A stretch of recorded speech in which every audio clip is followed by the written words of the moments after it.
Hello and welcome to UzReport World News, and my name is Bahram Ghafarov.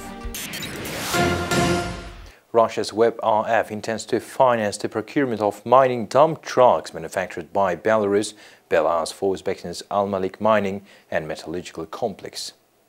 A $59 million loan will be granted under a term of up to 5 years, it said. The share of Russian components in the cost of the delivered product is more than 30%. This is a prerequisite for VEB participation project financing. This is the first deal of a new format of cooperation between Russia and Belarus. Mining trucks will be delivered to one of the largest copper, gold and silver mining enterprises in Central Asia. VEB.RF provides the buyer with a long-term loan, the interest rate of which will be subsidized from the Belarusian budget. The implementation of this project was made possible thanks to the effective cooperation of the two governments and financial institutions. Our mutually beneficial partnership not only develops trade relations between the countries but also supports our enterprises by loading their production capacities, said VEB.RF Deputy Chairman Daniil Algulan.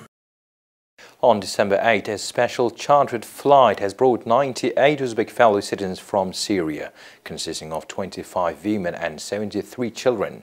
These passengers, who have gone through a difficult life period, will be provided with medical, psychological, material and moral assistance.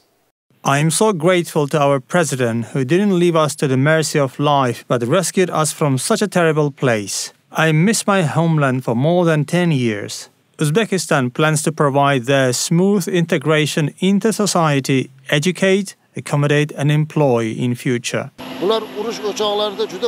They have lived hard lives in conflict zones. Many of them have been imprisoned for a long time, and still they are our compatriots. They have the right to live in their homeland, despite the fact they made mistakes in past. Earlier, by a special presidential decrees, 156 adults and 64 children were returned to Uzbekistan from armed conflict zones of the Middle East. The Central Bank of Uzbekistan may introduce a continuous auction system in determining the exchange rate, promote market making and push banks to involve actively in the foreign exchange market. The regulator intends only to carry out its interventions as one of the market participants, which should increase exchange rates, flexibility and resilience.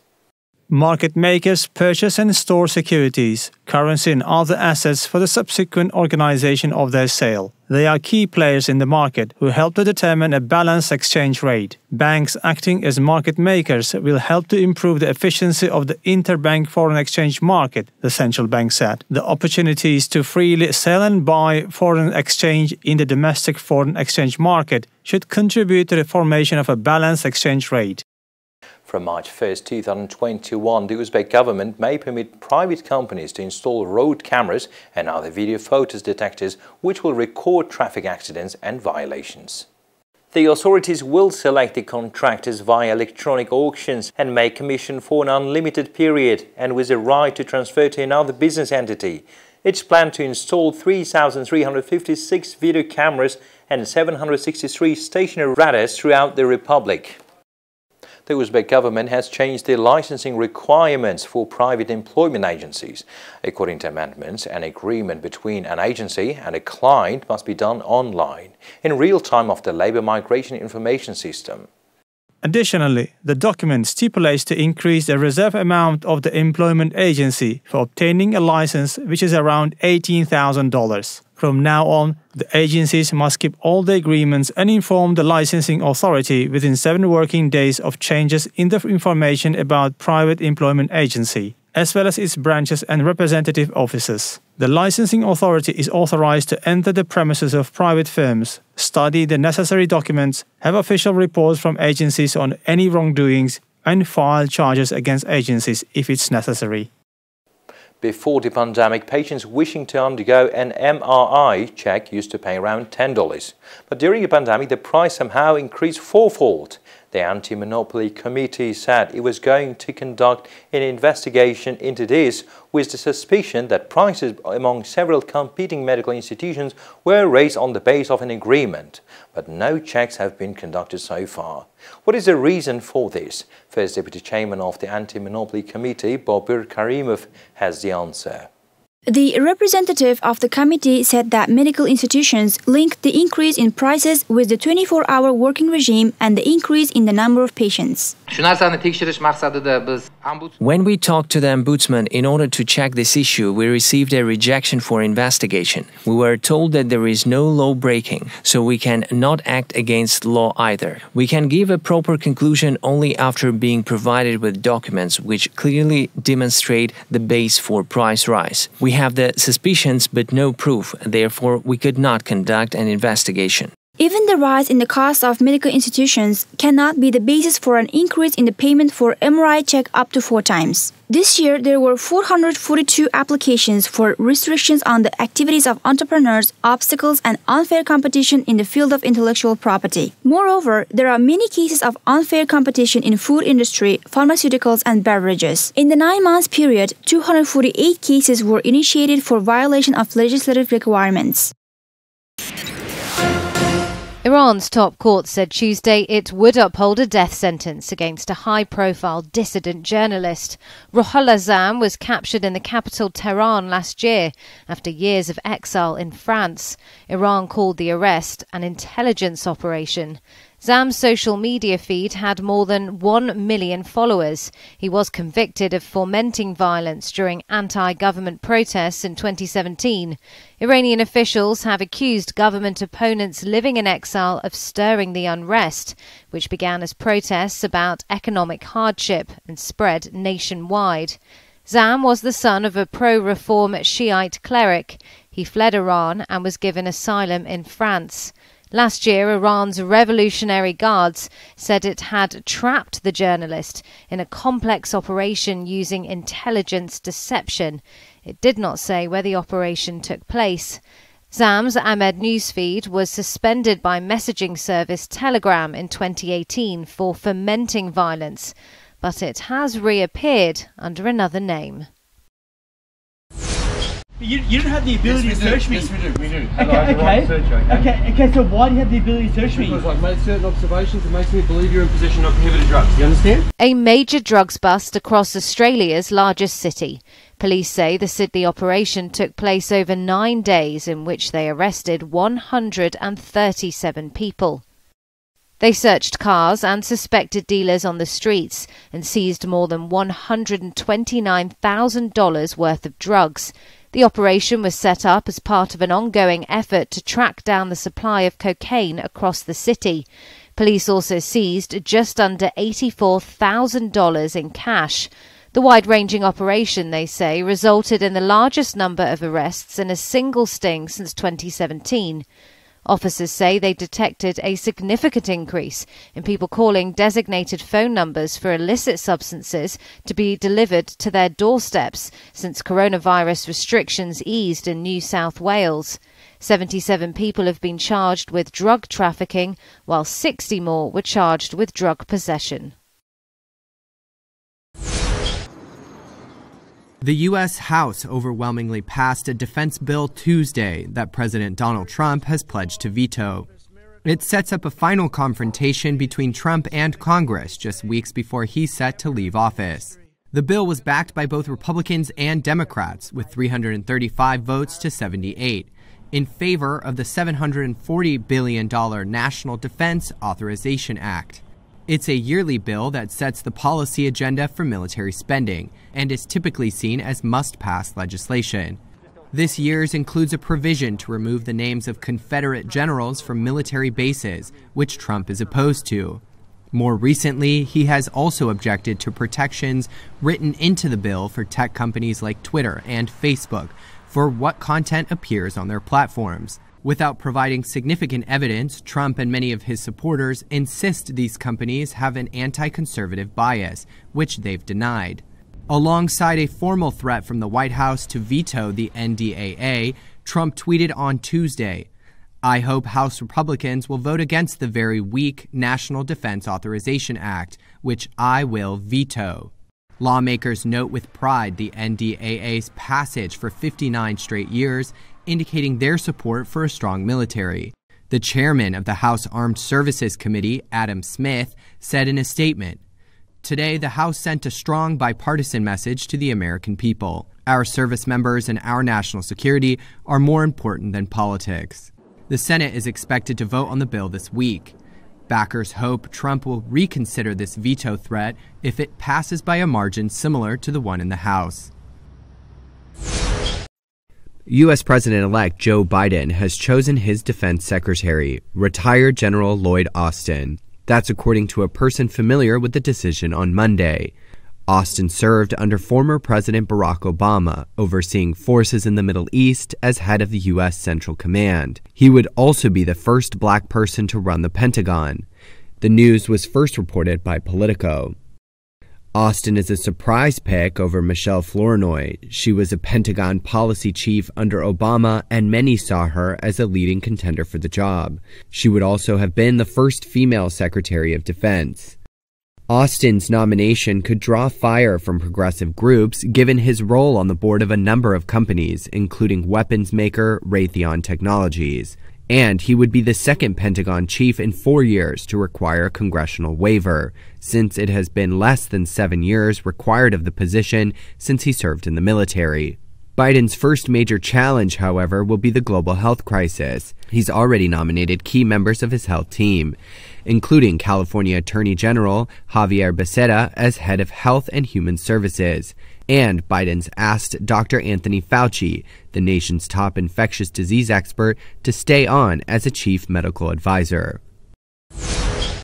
Twitter has released data of the most shared events on its platform this year. At the top is the final tweet from the account of the Black Panther star, Chadwick Boseman, who died in August from colon cancer. The message announcing his death was the most shared worldwide on Twitter in 2020 and received the most likes ever at 7.5 million. Former US President Barack Obama's tribute to Kobe Bryant as a legend on the court after the death of the basketball player in a helicopter crash in January was second among likes and retweets. Meanwhile, US President Donald Trump, himself a prolific Twitter user, was the person most tweeted about on the platform, followed by his Democratic rival and President-elect Joe Biden. George Floyd, the black man whose death in America under the knee of a white police officer sparked worldwide protests against racism, was the third most tweeted about person, while the hashtag Black Lives Matter was the second most popular after COVID-19. For a fourth straight year, the K-pop group BTS were the most tweeted about musicians in the United States, a sign of the boy band's successes in US music charts and award shows. You probably wouldn't eat your credit card, but according to a study by WWF International, you could be ingesting a credit card worth of plastic each week. That's a little bit more than a teaspoon of microplastics being consumed by humans every week. In fact, we're breathing microscopic pieces of plastic, eating them, and drinking plastic-infused water every day. We weighed out what that looks like. 21 grams of plastic a month is one Lego brick. 125 grams every 6 months, that's enough shredded plastic flakes to fill a cereal bowl. 250 grams a year, the size of a heaped dinner plate. 2.5 kilos every 10 years, enough to form a standard Lifebuoy. And in an average lifetime, 2 recycling bins. Malcolm Hudson leads the research into marine plastic pollution at the University of Southampton. Those plastic particles, if you like, are little time bombs waiting to break down small enough to be absorbed by wildlife or by people and then potentially have harmful consequences. The WWF International study found that we're mainly ingesting microplastic through drinking water, but also via sources like shellfish, which tend to be eaten whole, so the plastic in their digestive systems is also consumed. As plastic is not biodegradable, it ultimately ends up everywhere, even in the most remote locations, from the depths of the ocean to Arctic ice, and our bodies. While we do swallow plastics in our food, we are mostly passing that through and it may not be harming us. However, there are the smaller plastics. So when we talk about microplastics, we're talking about things smaller than 5 millimeters in size. But plastic breaks down into the environment into smaller and smaller pieces. So we can go from millimeters down to nanometers. And when we're down at the nanometer scale, we're talking about nanoparticles here, it is possible that they could be absorbed by our digestive systems and end up in our bodies. So it could pass into our blood or lymphatic system and end up in our organs. And we are still learning about how many plastics there are at these very small sizes. Dozens of reports have been published on microplastics, but the scientific community is still only scratching the surface of understanding just how much plastic we consume and how harmful it could be. What we can say, I think, with some certainty is if we carry on at the moment, as we're going, producing more and more plastic, not managing the waste very well, eventually we'll reach levels where there are thresholds exceeded and there are harmful effects on the environment and potentially even on ourselves. Tesla unveiled a new $5 billion share sale on Tuesday. That's its second such move in just 3 months. The electric car pioneer is cashing in on a stellar rise in its share price this year. Tesla stock is up about 670% since January. On Monday it touched a fresh record high, pushing the firm's market value above $600 billion. That cements its position as the world's most valuable automaker, even though it makes far fewer cars than rivals like Volkswagen and Toyota. 10 major banks, including Goldman Sachs and Morgan Stanley, will conduct the new sale. Tesla didn't give any time frame for its completion, but it may add to Elon Musk's fast-growing riches. This year's stock rally has seen his net worth soar from $27 billion to $155 billion. That makes him the world's second richest person.